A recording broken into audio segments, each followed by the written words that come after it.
पूरी करो, पूरी करो, पूरी करो, पूरी करो भाई, पूरी करो, पूरी करो, पूरी करो। नमस्कार, मैं हूं कृष्णा उपाध्याय और आप देख रहे हैं IBN 7 भारत। देखिए हमारे पीछे पंचायत सचिव अभ्यर्थी हैं और ये इनको नया जगह दिया गया है कि आप यहीं पर आंदोलन करेंगे, यहीं पर धरना प्रदर्शन करेंगे। आपको बड़ी दूर शहर से भेज दिया गया है पर धरना प्रदर्शन करने के लिए। वही तो देखिए ना, लोकतंत्र का किस तरह से हनन किया जा रहा है। लोकतंत्र का अर्थ यही था कि हम कहीं भी किसी तरह से प्रत्यक्ष रूप से अपना बातों को रख सकते थे, लेकिन हमें ऐसे जगह भेजा गया जहां से हमारी आवाज़, देखिए पीछे विधानसभा है लेकिन वहां तक भी नहीं पहुंच पा रही है, और ना ही भारी मात्रा में मीडिया बंधु पहुंच पा रहे हैं, और ना ही पब्लिक यहां देख पा रही है हमें कि हमें किस तरह से आंदोलन कर रहे हैं। तो ये सरकार की एक सोची समझी रणनीति है। सरकार चाह रही है कि हम इनकी आवाज़ को दबा दें, और इसीलिए मैं अनुरोध करूंगा कि आप कितना भी कुछ कर लीजिए, लेकिन अभ्यर्थियों का जो आवाज़ है वो एक आंदोलन के रूप में हमेशा बुलंद होगा अपना हक और अधिकार को मांगने के लिए, जब तक उन्हें उनका हक अधिकार नहीं मिलेगा। ऐसे ही हम अभ्यर्थी सड़क पर उतरेंगे, अपने हालत को आप तक रूबरू कराएंगे, और यही प्रयास हमारा हर बार रहेगा। और हम चाहते भी हैं कि अगर आप कोई ठोस डिसीजन हमारे इस बहाली को लेकर के नहीं लेंगे तो आने वाले समय में हम यहाँ पे अभ्यर्थी जितने भी हैं आत्मदाह करने के लिए भी मजबूर हो चुके हैं। हम आत्मदाह भी कर सकते हैं यहाँ पे। तो आप लोग आज विधानसभा घेराव करने वाले थे, क्या करिएगा? बिल्कुल, देखा जाए अगर हमारे साथ वैसा कोई हमने जो प्रोपेगेंडा अपनाया है, अगर सब कुछ सही रहा तो हम विधानसभा का भी घेराव करेंगे। तो आइए देखिए, आप लोग कब विधानसभा घेराव करने वाली थी, क्या करिएगा आप लोग?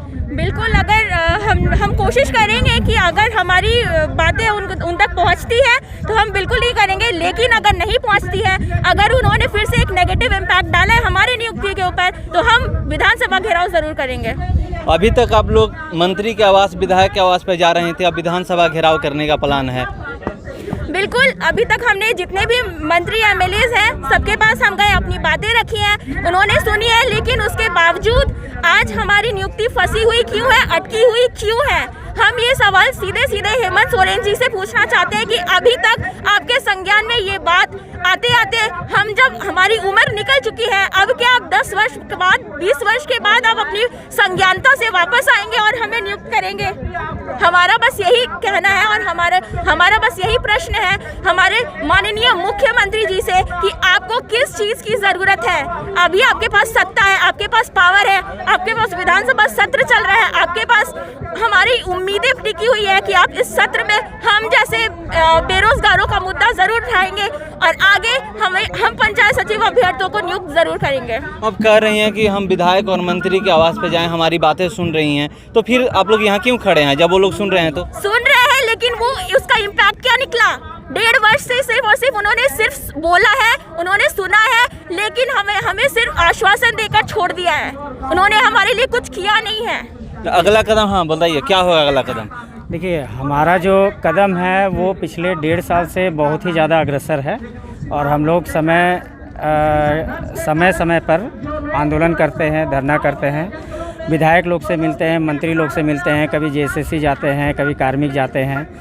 हम लोगों को जैसे पृथ्वी गोल है वैसे गोल गोल गोल गोल घुमाया जाता है, ठीक है। और जिन नेताओं को हमने चुना और चुन करके सत्ता पे भेजा, सत्ता पे काबिज किया, उनका ये नैतिक फर्ज बनता है कि एक तो कि हम लोग उनके वोटर हैं, दूसरी बात है कि हम लोग विद्यार्थी भी हैं, असहाय है, हमारे वो माँ बाप ही हैं, ठीक है। तो हमने जब उनको चुन करके भेजा तो उनका ये नैतिक फर्ज बनता है कि हमारी बहाली को पूरी करें। और उस समय जब हमारी बहाली बिल्कुल ही चैलेंज नहीं है, कोर्ट ने क्लियरेंस दे दिया है पारा 47, पारा 66 में, कोर्ट ने डायरेक्ट बोला है कि राज्य सरकार खुद से रोक के रखी है, इन लोगों का बहाली चैलेंज ही नहीं है, इन लोगों को किसी से मतलब नहीं है, तो फिर हमारी बहाली को क्यों नहीं पूरा कराया जा रहा है? ये हमारा एक स्ट्रॉन्ग प्रश्न शुरू से, अभी 1.5 साल से हम लोग पूछते आ रहे हैं, लेकिन जवाब कोई दे नहीं रहा है। बस होगा, कभी इधर से बोलते हैं कि उधर जाओ, कभी उधर से बोलते हैं इधर जाओ। तो ऐसा कब तक चलेगा? कब तक चलेगा?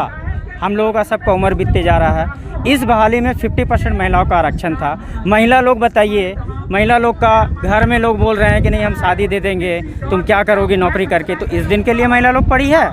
आप नारा देते हैं बेटी बचाओ बेटी पढ़ाओ, और जब बेटी पढ़ लेती है उसके बाद जब बेटी निकाल लेती है जॉब, उसके बाद आप झुलाते रहते हैं। ये तो बीजेपी का नारा है, अभी तो हेमंत सरकार है।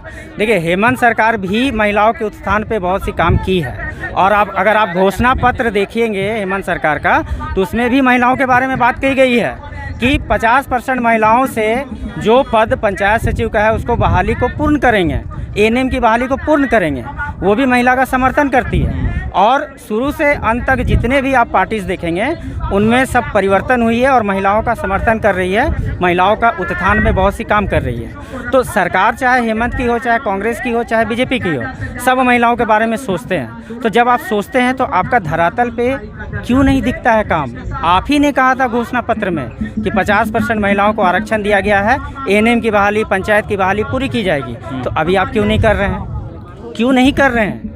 आपको अफसर लोग पता नहीं क्या समझा रहे हैं, हम लोगों को नहीं पता। लेकिन आपको ये सोचना चाहिए कि हम लोगों ने आपको वोट दिया, आप एक राजनेता हैं और राजनेता तभी बनता है जब उनके जो लोग हैं, जो सत्ता को दिए हैं बनाने के लिए, जो वोटर्स हैं, वो लोग खुश रहें। तो वो लोग खुशी नहीं है। आप लोगों से इतने दिन से हम लोग सवाल पूछ रहे हैं, हम लोग अपना हक मांग रहे हैं, वो भी इतना मेहनत करने के बाद में। तो आप क्यों पीछे जा रहे हैं? सिर्फ और सिर्फ हेमंत सोरेन सर को सिर्फ बोलना है जेएसएससी को कि रिजल्ट आप दीजिए, इतना ही करना है, क्योंकि वो कार्मिक के हेड है, कर नहीं रहे हैं। क्या प्रॉब्लम है? तो क्या लगता है कि आपकी बातें मुख्यमंत्री तक नहीं पहुंच पाती है? देखिए, पहुंचती तो है और आप लोगों के माध्यम से ही पहुंचती है। आप लोगों का बहुत बहुत धन्यवाद कि आप लोग बातों को पहुंचाते हैं। लेकिन पहुंचने के बाद उसका क्या एक्ट हो रहा है वो हम लोग को दिख नहीं रहा। धरातल पे उसका क्या असर हो रहा है हम लोग को दिख नहीं रहा। हम लोग को तो तभी दिखेगा ना जब रिजल्ट आ जाएगा। हम लोग इतने साल से कम 36 बार उनसे मिले हैं, मैं खुद उनसे 5 बार मिला हूँ। संज्ञान में है, संज्ञान में है। किस तरह का संज्ञान में है? कब तक संज्ञान में रहेगा? 1.5 साल हो गया। आप क्या कर रहे हैं? सत्ता परिवर्तित हुई है तो किस लिए परिवर्तित हुई है? लोगों ने आपको बैठाया है तो किस लिए बैठाया है? कि आपसे उम्मीद करते हैं लोग। हम लोग भी आपसे बहुत उम्मीद करते हैं। आप हमारे गार्जियन हैं, आप नहीं करेंगे तो कौन करेगा? आप 1.5 साल से झुलाए जा रहे हैं, कैसे ऐसे चलेगा? आपको सुनना है क्योंकि आप राजनेता हैं और आप नहीं सुनेंगे तो अगली बार आप पे लोग कैसे विश्वास करेंगे? ऐसा नहीं लगता कि आप लोगों को कहीं दूर फेंक दिया गया है कि कोई आपको देखे ना? क्योंकि शहर में जब रहते थे मोराबादी या और बिरसा चौक यहाँ आसपास तो बहुत सारे लोग देखते थे और यहाँ पर किसी की नज़र न पड़े। इसलिए ये तो नहीं सरकार की है कि कोई देखे ना, आप पड़े रहें जहाँ हैं वहीं पे। देखिए, सरकार की क्या मंशा है ये तो हम लोग अपना जो विद्यार्थी हैं, हम लोग चाहे कहीं भी रहें, घर पे भी क्यों ना रहें, हम लोग डिजिटल माध्यम से भी ट्रेन चला सकते हैं। हम लोग अगर गुफा में अंदर भी रहेंगे तब भी सरकार के कान में हम लोग अपना बात पहुंचा सकते हैं और आप लोग के माध्यम से तो पहुंचती ही है। हम लोग इतने दूर रहें, चाहे सरकार के घर में रहें, तो भी बात वही पहुंचेगी। सरकार अगर सुनना चाहे, करना चाहे तो बिल्कुल करेगी और सरकार इसलिए बनी है कि करना है उनको। बोल के आए हैं हाँ, बोल के आए हैं। शुरुआत में देखिए स्टार्ट हुआ जब मतलब रिजल्ट आया जिसका क्या उसको चुनाव का, उसके बाद चुनाव का रिजल्ट आया, फिर हम लोग कुछ दिन छोड़ दिए। कुछ दिन के बाद गए, फिर बोले कि अभी संज्ञान में अभी हमको जानकारी हुआ, तो बोले ठीक है। तो फिर कुछ दिन बीत गया, फिर 10-15 दिन के बाद गए तो बोल रहे हैं कि हेमंत सोरेन सर कि वो हमको मतलब जेएसएससी का चेयरमैन हमको ढूंढना है, झारखंडी। उसके बाद अच्छा चेयरमैन बनाएंगे तब ना अच्छा से काम होगा धीरे धीरे। अब चेयरमैन भी आ गया, सब आ गया, हम लोग का रिजल्ट ही नहीं आ रहा है। ये कौन सा संज्ञान में है अभी तक हमको समझ में नहीं आ रहा है, ये क्या संज्ञान चल रहा है। वो तो बोले हैं कि ये 2000 कर दिया आदमी को एकदम हर समय एक सेकेंड में मेंटली प्रेशर इतना है ना दिमाग में। अगर वो हम लोग के जगह में रहते हैं तो काके पे जो है ना उसमें एडमिट हो जाते हैं। अच्छा, हम लोग हैं जो हम लोग एक दूसरे का साथ में मिल के सुख दुख दर्द बांट ले रहे हैं आंदोलन करके, लेकिन वो हमको नहीं लगता है कमज़ोर आदमी हो सकता है सुसाइड करने का नौबत आ रहा है।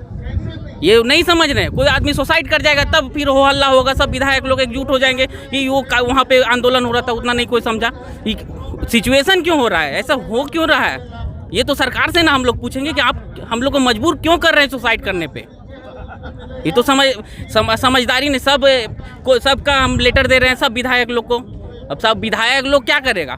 मुख्यमंत्री की बात करेगा, मुख्यमंत्री कर ही नहीं रहे कुछ। अब पता नहीं विधायक सत्ता पक्ष के विपक्ष पक्ष हम नहीं जानते, हम सरकार को जानते हैं। सरकार को जानते हैं हम।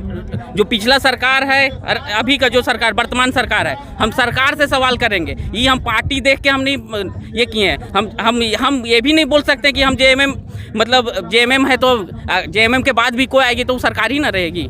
तो बीजेपी के बाद पार्टी से मतलब नहीं है, सरकार से मतलब पार्टी से मतलब नहीं है, हमको सरकार से मतलब है। और वो संवैधानिक पद है मुख्यमंत्री। तो मुख्यमंत्री जो संवैधानिक पद है तो अभी सवाल मुख्यमंत्री हेमंत सोरेन से। हाँ, हम लोग को डायरेक्ट सवाल हेमंत सोरेन सर से है। थोड़ा सा हम लोग पे दया कीजिए। अगर एक कोना में भी दया होगा तो वो थोड़ा सा दिखा दीजिए हम लोग पे। एक खाली जवाब ही ना देना है उनको। क्लियर नहीं किए अभी तक, हम लोग को कुछ क्लियर नहीं किए हैं। 4 साल से हम लोग लगातार एक क्षण मेंटलिटी प्रेशर इतना हो गया है कि साला क्या करे, लगता है कि क्या कहाँ जाके डूब जाए, कहाँ ये कर जाए। घर वाला को मतलब धीरे धीरे छूट रहा है, फ्रस्ट्रेशन हो गया। बोले हैं कि 2021 नियुक्ति साल होगा, तो लगता है कि ये रद्दीकरण का साल हो गया। अच्छा। सारे वैकेंसी को रद्द कर दिया है, लेकिन पंचायत सचिव अभी बचा हुआ है। लेकिन उम्मीद है कि कब तक करोगे आप? 4 साल की तो भुगत रहे, 1.5 साल हमारा वेरिफिकेशन का हो गया। 1.5 साल वेरिफिकेशन लेके कभी इस विधायक के पास, कभी उस विधायक के पास, कभी उसको पैर पकड़ते हैं, कभी उसको पैर पकड़ते। सर आप कहिएगा, आप बात उठाइएगा। हम अपनी हक की लड़ाई लड़ रहे हैं, भीख तो नहीं मांग रहे हैं ना। हमने एग्जाम पास किया है, मेरिट लिस्ट दिया है, वेरिफिकेशन हो चुका है। सर हम हक की बात कर रहे हैं। सर जॉब दे दो, सर हमारी नियुक्ति करा दो, बस यही मेहरबानी होगी। अगर आप में थोड़ा भी ह्यूमन बीइंग है, थोड़ा भी है आप मानवता, तो उसको देख, उसके लिहाज से आप कर दो सर। इथिकली कर दो सर, मॉरलिटी कर लो। कोई भी मॉरली ग्राउंड पे, इथिकली ग्राउंड पे 1.5 साल से भटक रहे हैं सर हर विधायक के पास, कभी इस पे कभी उस पे। हम ही नहीं, हमारे सारे साथी बहन पंचायत सचिव के जितने सारे, लेकिन कोई सुनवाई नहीं हो रहा। तो चलिए आप देख सकते हैं कि यहाँ पर शहर से दूर इनको धरना प्रदर्शन करने के लिए भेज दिया गया। 1.5 साल से ये दर दर भटक रहे हैं, चाहे वो पिछली सरकार थी उसमें और अभी वर्तमान सरकार है उसमें। चलिए इतना ही, बने रहिए हमारे साथ।